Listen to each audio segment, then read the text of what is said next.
também dos prisioneiros, cheira do canteiro e do chafariz.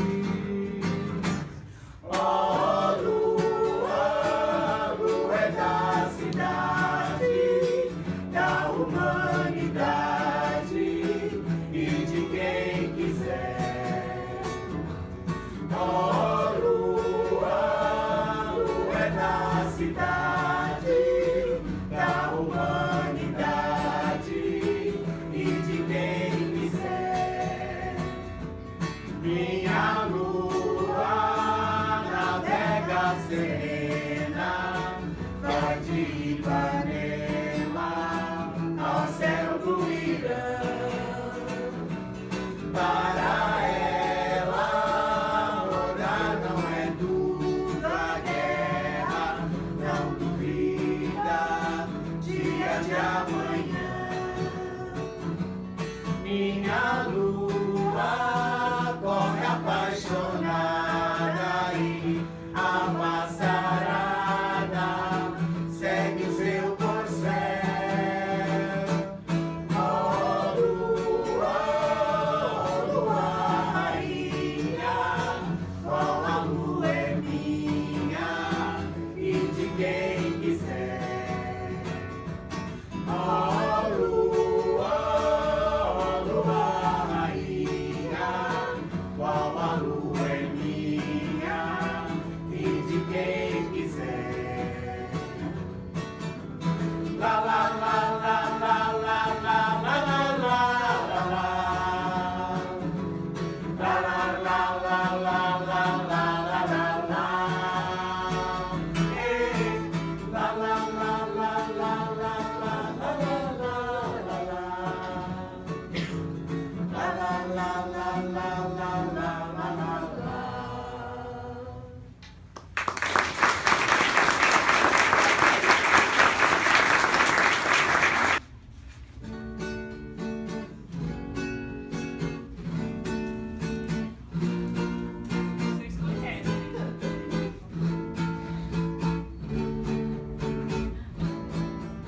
Enquanto esse velho trem atravessa o Pantanal, as estrelas do cruzeiro fazem um sinal de que esse é o melhor caminho pra quem é como eu, mais um fugitivo da guerra.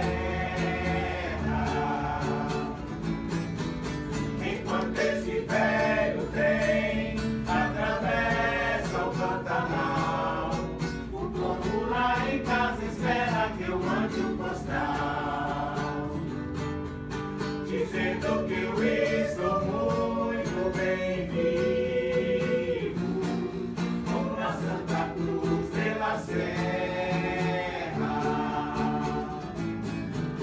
Enquanto esse velho trem atravessa o Pantanal, só meu coração está batendo desigual. Ele agora sabe que o medo viaja também sobre todos os reinos da terra, como a Santa Cruz de la Serra, mais um fugitivo da guerra. Enquanto esse velho trem atravessa o Pantanal, as estrelas do cruzeiro fazem um sinal de que esse é o melhor caminho pra quem é como eu, mais um fugitivo da guerra.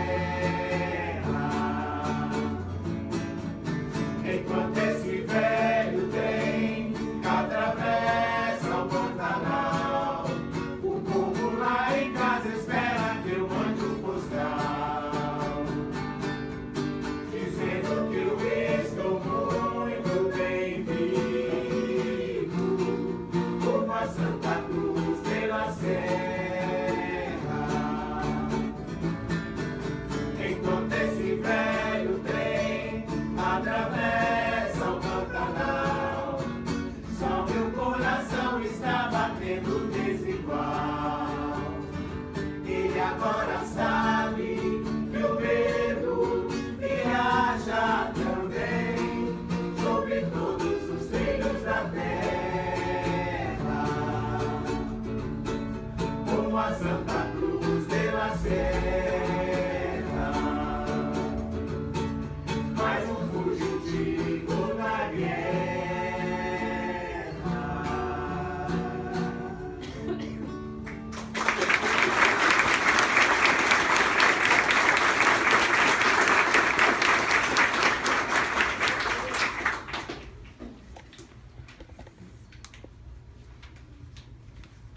face verdadeira no advento do amor.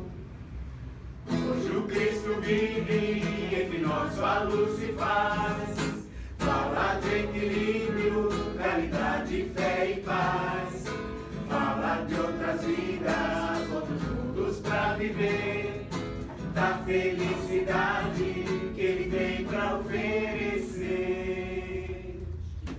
Por isso a promessa já se faz consolador, eis que ele regressa e manifesta o seu amor. Chama-se verdade e nos fala do além, que a felicidade está em praticar o bem. Hoje a confiança me envolve o coração, nova esperança me renova a inspiração. Hoje a luz primeira vem do Criador, face verdadeira no advento do amor.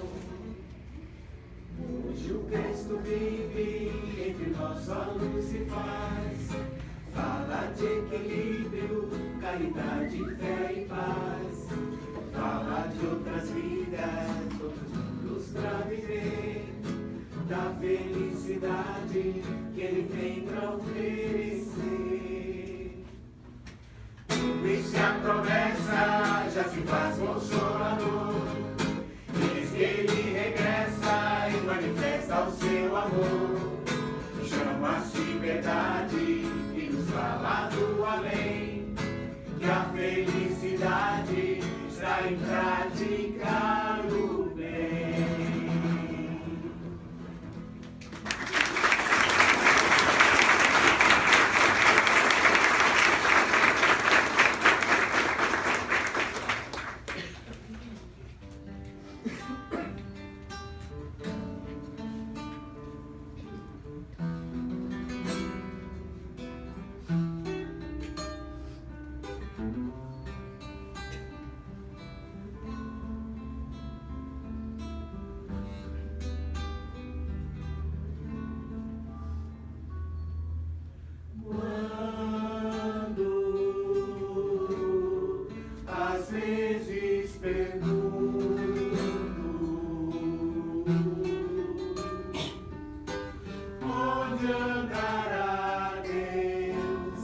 Preciso encontrar.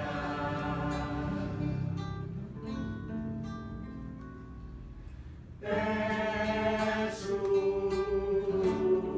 ao tempo e ao vento, busquei pra mim, Deus, preciso encontrar.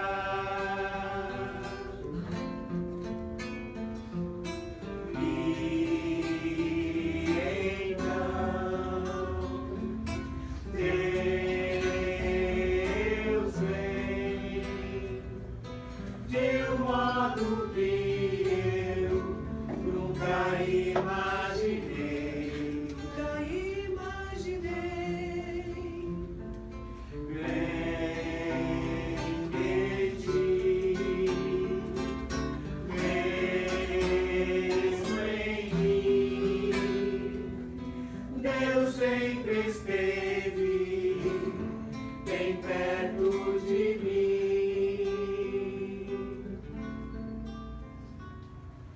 Meu Deus, que eu nunca me esqueça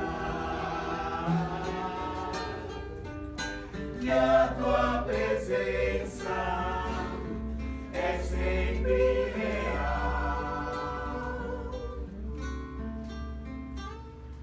Mesmo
que ela comparece à nossa casa para falar para nós sobre os ensinamentos do nosso mestre.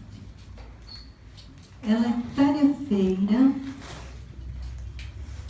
do Educandário Espírita Cristão Simão Pedro de Santo André.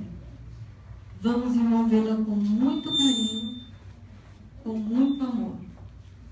Vamos receber Neide Guerra.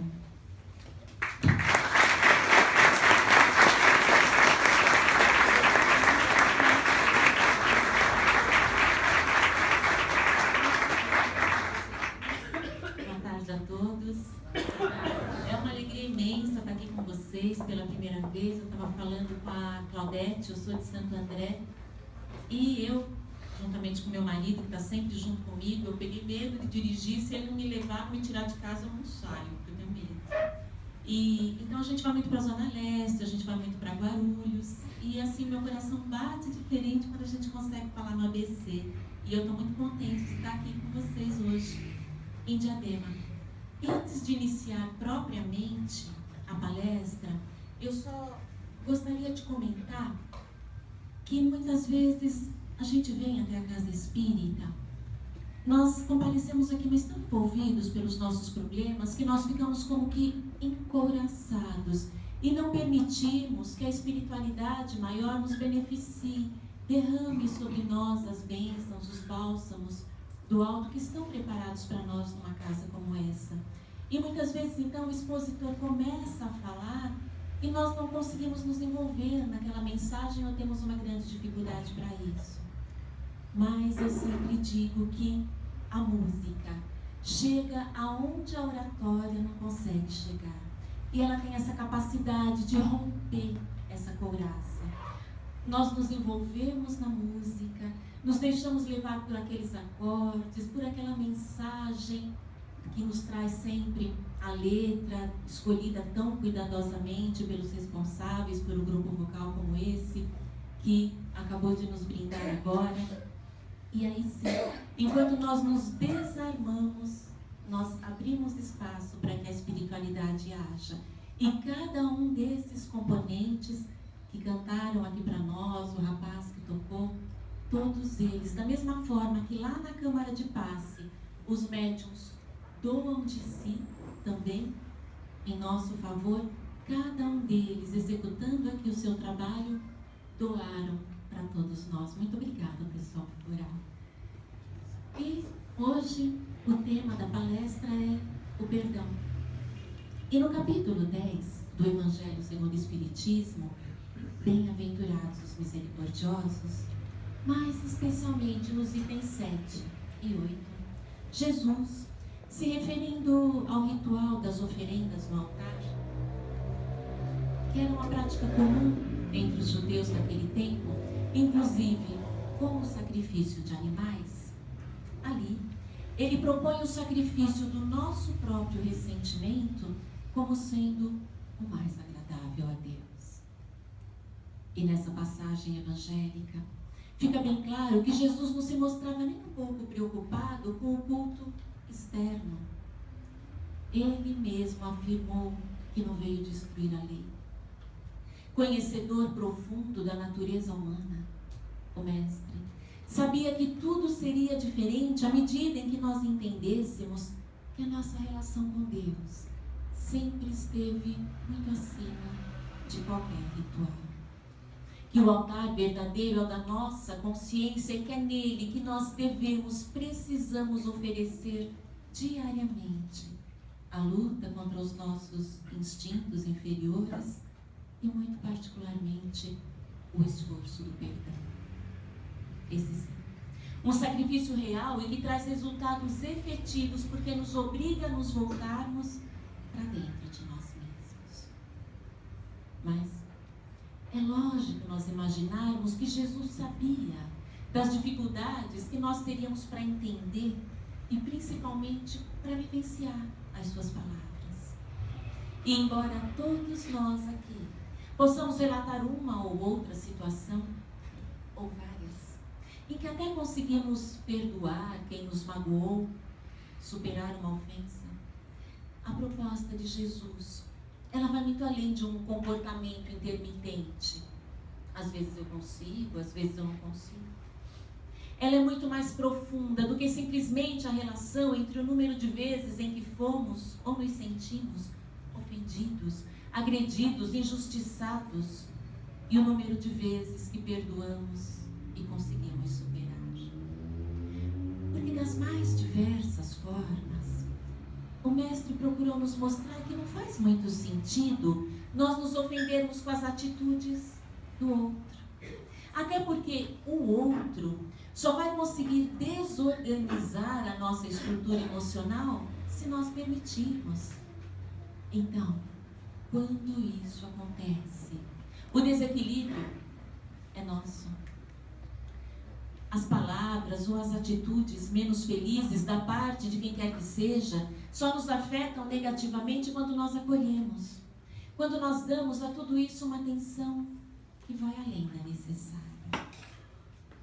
Mas, diante de toda a nossa fragilidade emocional e moral, há mais de 2000 anos, o grande terapeuta do universo já nos indicava a terapia infalível do amor como a única, capaz de reforçar a nossa estrutura íntima, a ponto de nos colocarmos a salvo não só de toda e qualquer hostilidade externa com eficácia total, mas principalmente do mal maior, que não é o que vem de fora, mas aquele que nós deixamos nascer aqui dentro.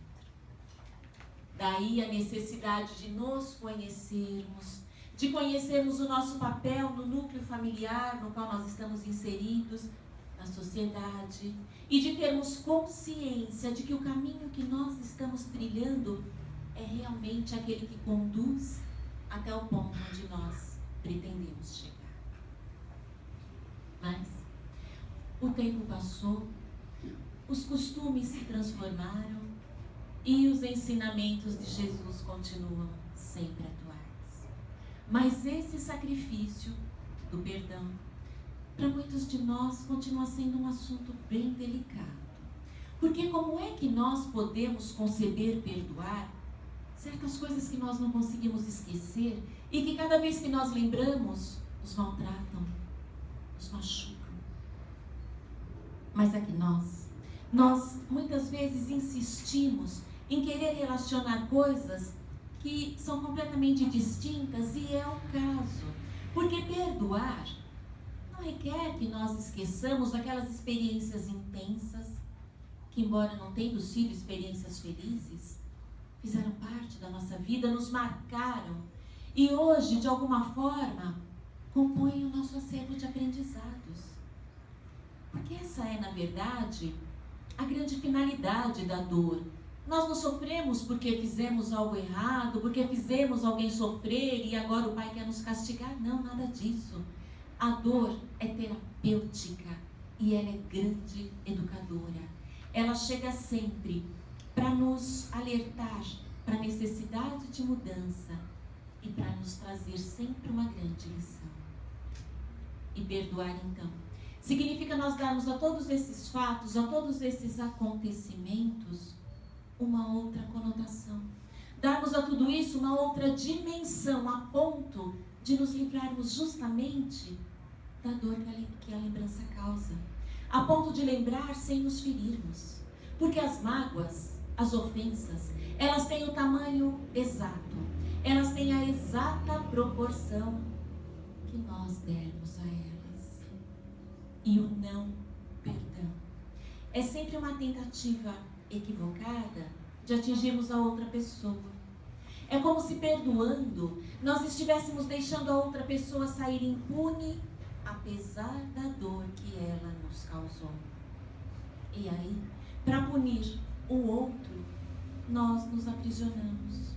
Nos escravizamos a essa pessoa e nos mantemos em cativeiro, com o pensamento fixo, em circuito fechado na mágoa, gerando o ressentimento, que é um dos frutos do nosso atraso moral.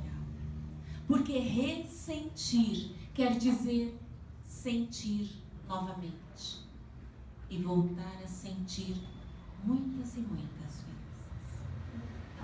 E o pior é que ressentimento mata. Mata a nossa alegria, mata a nossa esperança, mata a nossa capacidade de perceber a grandeza, a beleza da vida. E a cada ressentimento, a mágoa vai se aprofundando. Ela vai tomando forma dentro de nós. Vai desequilibrando todo o nosso psiquismo, as nossas emoções, até se refletir no corpo físico, na forma de doença. Além disso, a fixação mental que é produzida pelo ressentimento coloca o ressentido em sintonia com outras mentes rancorosas. E isso, como nós sabemos, pode dar início a obsessões muito graves. E os sentimentos negativos, tóxicos mesmo, que são gerados nesse processo todo, não comprometem só a encarnação presente, não. Pelo contrário, eles continuam conosco, encarnação após encarnação, produzindo em nós todos os seus efeitos danosos até que nos reconciliemos com o adversário do passado. Mas isso também não quer dizer que por sermos espíritas nós temos que arrumar um passe de mágica que faça com que nós jamais nos sintamos ofendidos, que nós jamais nos sintamos magoados. Que por sermos espíritas, nós temos a obrigação de tirarmos de letra sentimentos e emoções que ainda fazem parte de nós, ou pelo menos de muitos de nós. É claro que não. Pelo menos não agora, não ainda, porque nós estamos trabalhando, nós estamos caminhando, nos burilando, mas nós ainda não chegamos a esse nível e não convém que agravemos ainda mais a nossa situação, nos enchendo de culpa. Até porque o que nos cria problemas nem é aquela raiva, aquele sentimento que brota dentro da gente diante de uma situação de afronta, de ofensa, porque sentir isso dentro do nosso estágio evolutivo, e evidentemente que dentro de certos parâmetros, sentir isso ainda é normal.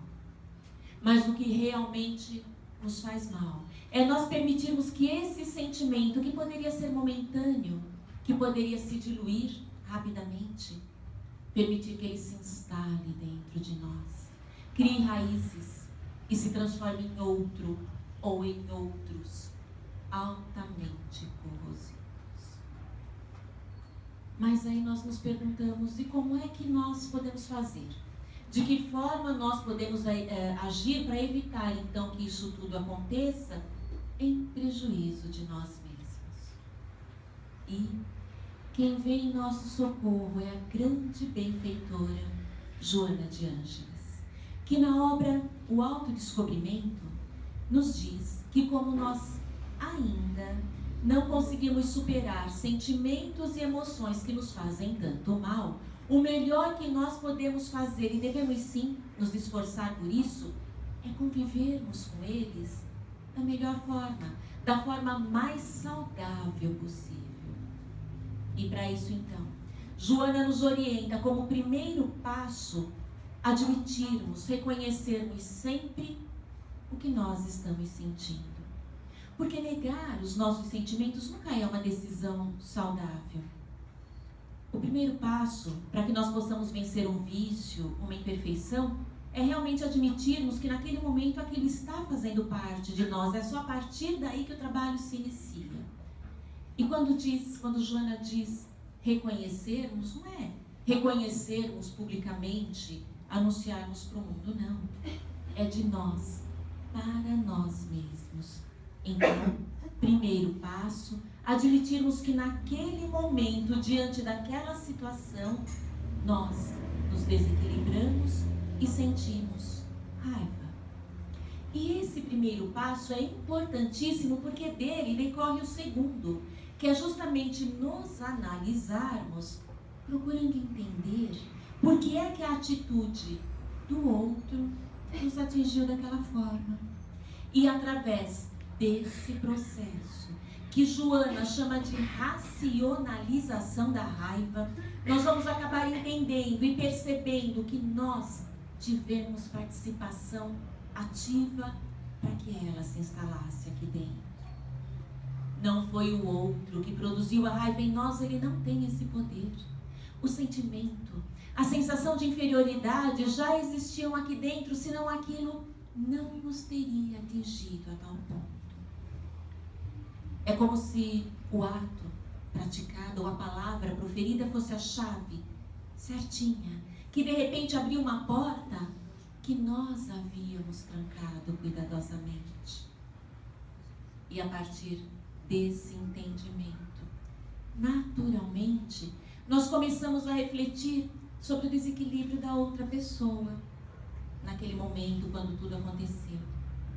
E isso faz com que a mágoa vá se dissipando, faz com que ela vá perdendo terreno, impedindo que aquilo fique se repetindo continuamente dentro de nós, na nossa emotividade. O que não significa absolutamente que nós estejamos aceitando e nem concordando com o desrespeito e com a ironia de pessoas à nossa volta que muitas vezes agem sim, sem pensar muito nas consequências dos seus atos. Todos nós somos credores de consideração, de respeito, mas a partir do momento em que nós nos apropriamos da nossa cota de responsabilidade, isso em tudo na vida, ao invés de ficarmos ali nos lamentando e alimentando pensamentos e sentimentos que nos envenenam, nós usamos a nossa energia para mudar a situação que nos incomoda. Nós nos colocamos, estabelecemos limites. E isso também é trabalho de autoestima. Porque quem se ama e se valoriza de verdade não se magoa por qualquer coisa. Mas, em função ainda do nosso estágio evolutivo, é importante que nos mantenhamos sempre bastante atentos. Porque para muitos de nós, o revide ainda é o primeiro pensamento diante da ofensa. E o desejo de vingança, ele pode se manifestar de várias formas. E às vezes nós conseguimos camuflar isso tão bem que nem nós mesmos percebemos que ele está ali. Mas ele está quietinho, disfarçado, polido pelo verniz do mundo, só esperando o momento mais oportuno para agir, para dar o troco, para fazer justiça. E quando esse desejo de vingança oculto existe em nós, nem sempre nós realmente buscamos nos vingar de quem nos tenha ferido. Mas com toda certeza, nós nos vingamos em nós mesmos, nos desamando, nos abandonando, nos punindo, criando processos graves de depressão, permitindo que uma ofensa, um gesto, uma palavra ou a falta dela ofusque a nossa luz. Pensar em vingança, além de demonstração de total falta de confiança em Deus, também é pretendermos, é achar que podemos nos colocar acima daquele que nos rege através das suas leis justas, soberanas, eternas. E o desejo de prejudicar o outro nunca vai encontrar respaldo na lei de Deus. Ninguém precisa desejar o mal de alguém para que esse alguém responda pelos seus atos perante a lei divina. Porque Jesus nos trouxe a certeza de que somos guiados por leis divinas perfeitas. Quem prejudica o outro deve sim ser reeducado, receber a pena correspondente, mas para isso existem as leis humanas. E se elas falharem, porque nós sabemos, elas são falíveis e também não alcançam todas as situações, para esses casos confiemos. Porque existe a lei maior, a lei de Deus. Essa sim, justa e infalível. Então, entreguemos os nossos desafetos nas mãos do Pai e sigamos em frente. Porque o médico das nossas almas não para por aí. Ele vai além e nos prescreve o tratamento por inteiro. Se alguém te bater na face esquerda, oferece também a outra. E oferecer a outra face, quando nós somos violentados nos mais diversos aspectos, é termos coragem suficiente para assumirmos a postura contrária. E isso é sempre inesperado pelo ofensor. Dar a outra face é mudar a paisagem. Porque revidar, isso é para o comum dos homens. Mas oferecer a outra face é para aqueles que já conheceram Jesus.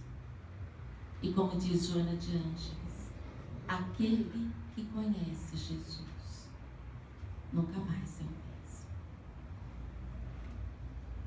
Mas ainda com relação ao perdão, existe um aspecto para o qual a nossa doutrina espírita nos chama a atenção de forma muito particular, quando ela nos ensina que da mesma forma que o amor, o ódio também atravessa as fronteiras do túmulo, da vida física, e que tanto os nossos amigos quanto os nossos desafetos desencarnados estão sempre por perto, tentando nos influenciar.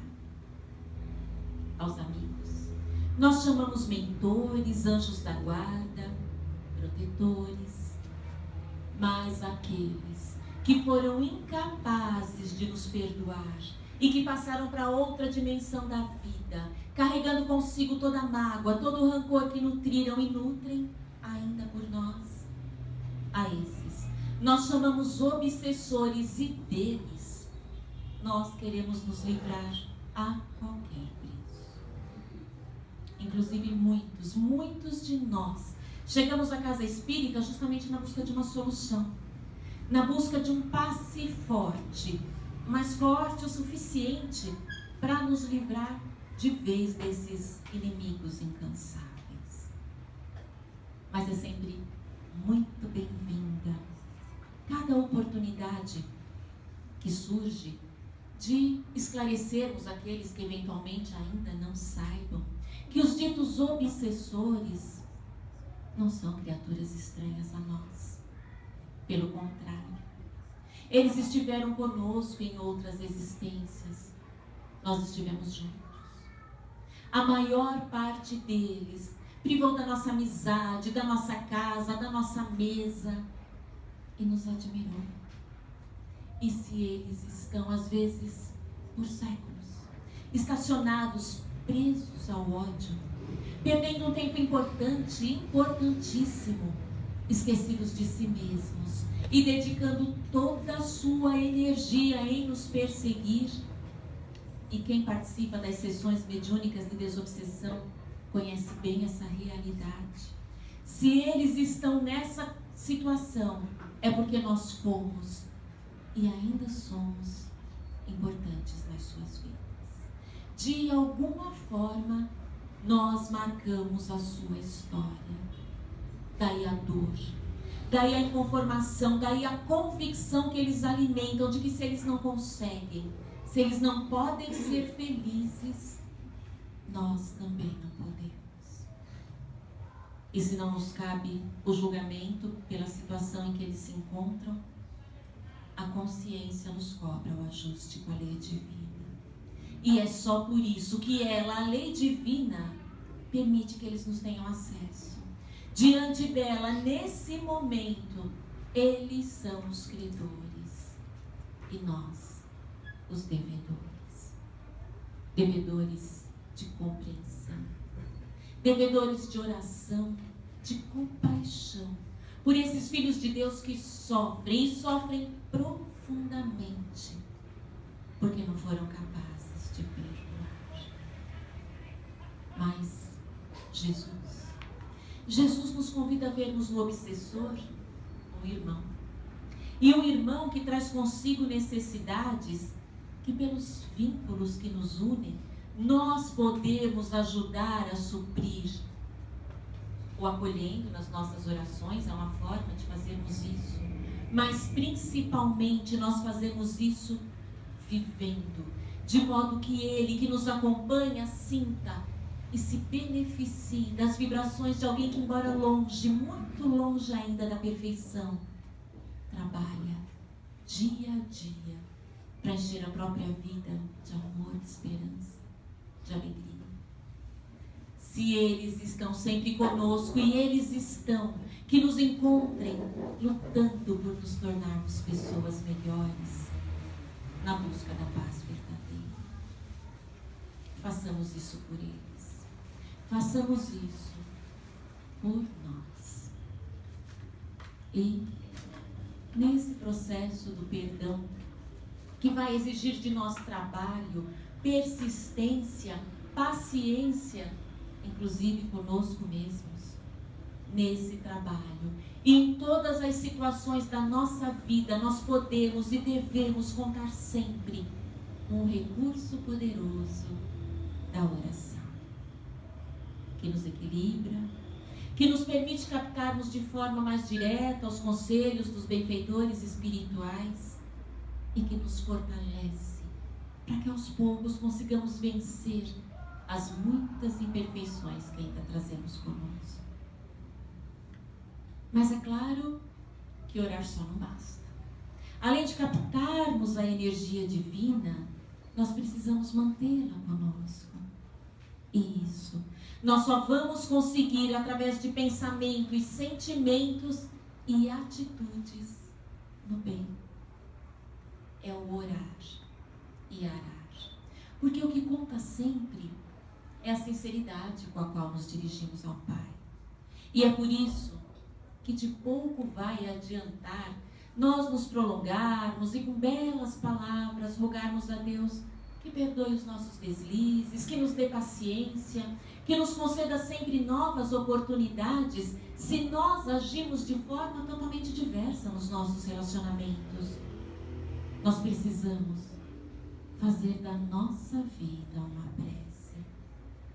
E isso não significa que nós tenhamos que nos tornar santos, não. Absolutamente, é bem menos, é muito menos do que isso. Basta que sejamos honestos, sinceros e caridosos sempre, onde estivermos, para que a nossa oração chegue ao Pai. E aí, a gente pode até aproveitar para abrir parênteses e fazer um paralelo com aquela situação do médium, do trabalhador ou mesmo do frequentador de qualquer casa espírita, que no dia da reunião procura policiar os seus pensamentos, cuida para não proferir palavras de baixo calão e até se priva de determinados alimentos, tudo como preparação para os trabalhos de logo mais.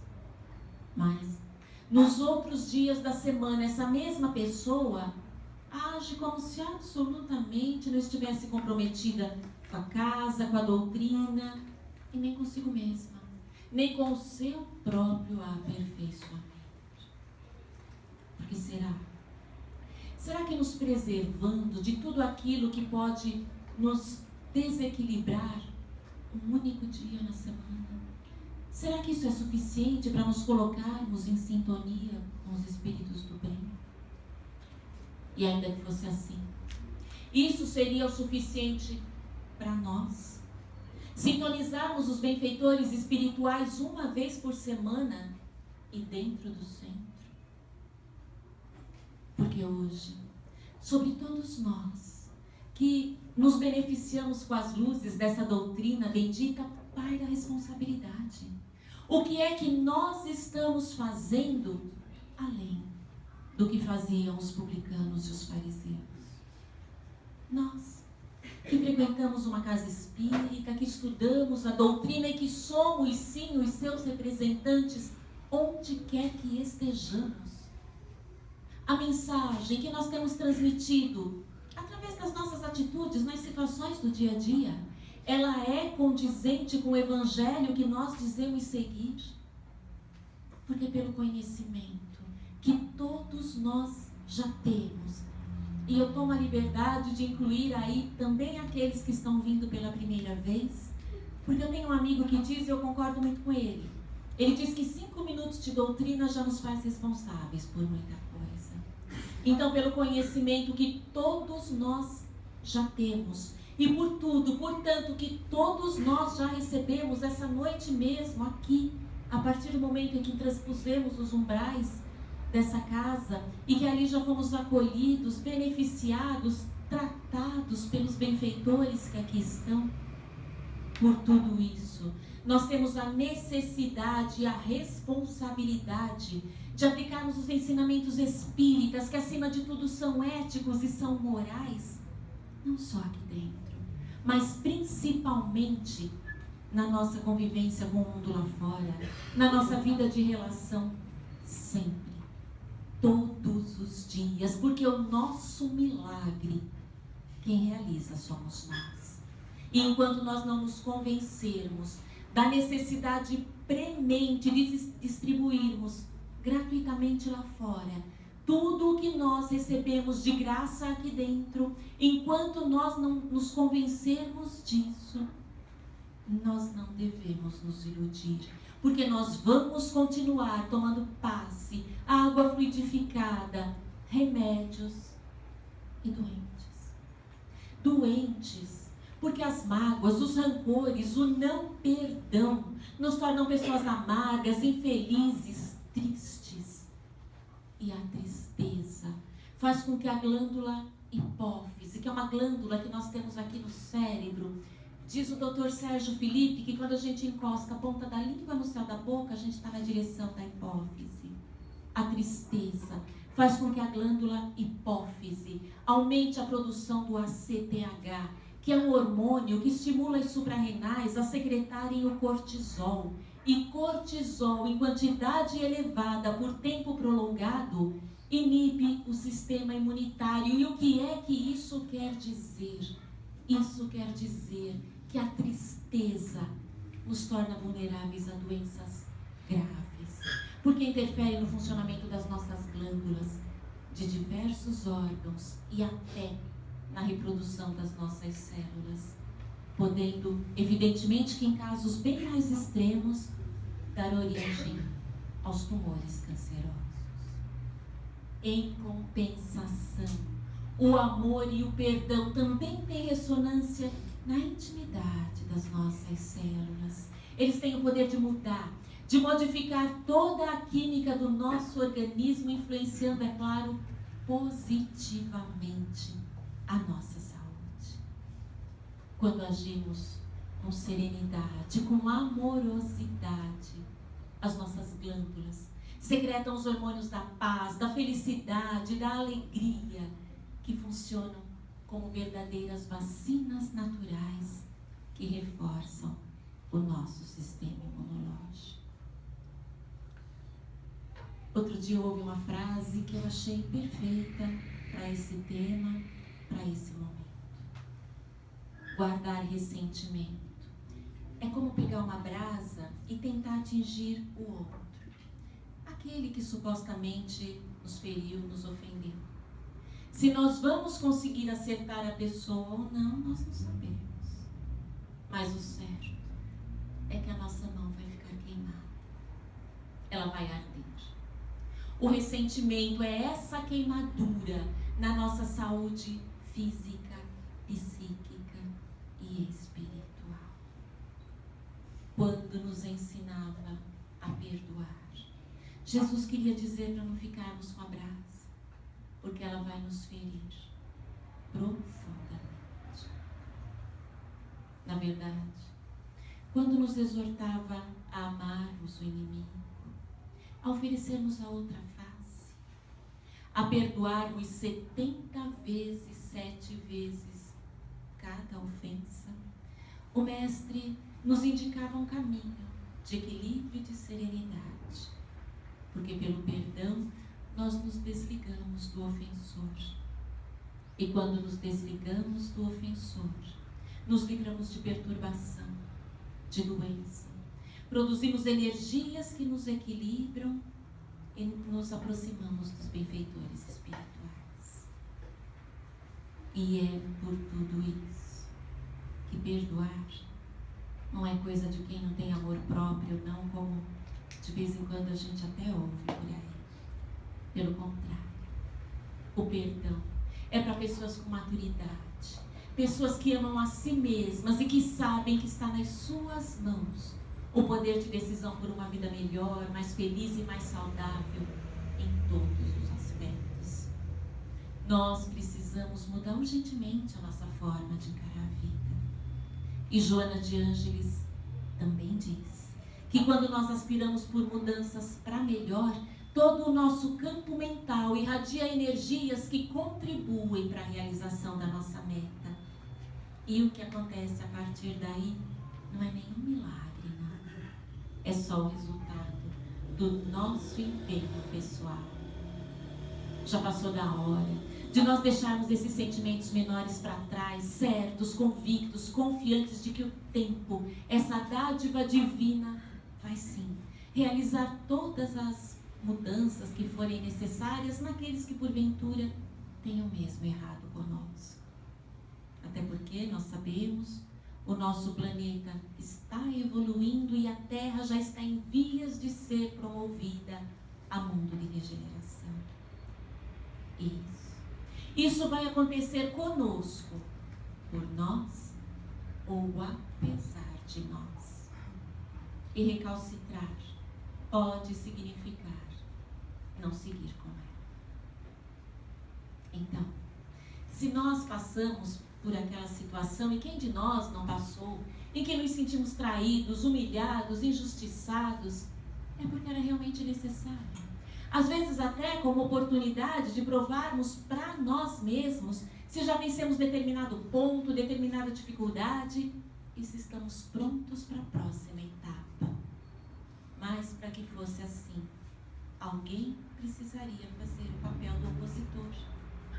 Se não fosse aquela pessoa, seria outra. Então, mudemos a direção do nosso olhar e procuremos ver desses irmãos que nos hostilizam filhos de Deus e filhos de Deus, dos quais a espiritualidade se utiliza para nos fazer aprender determinadas lições que aqueles que realmente nos amam jamais poderíamos ministrar. Mas a necessidade era nossa.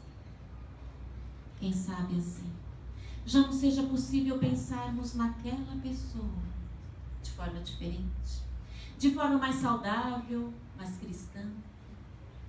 Qualquer mal que ela nos tenha direcionado, só por ter se projetado na sua mente, já se gravou no seu perispírito. Já existe ali uma mancha que um dia vai precisar ser removida.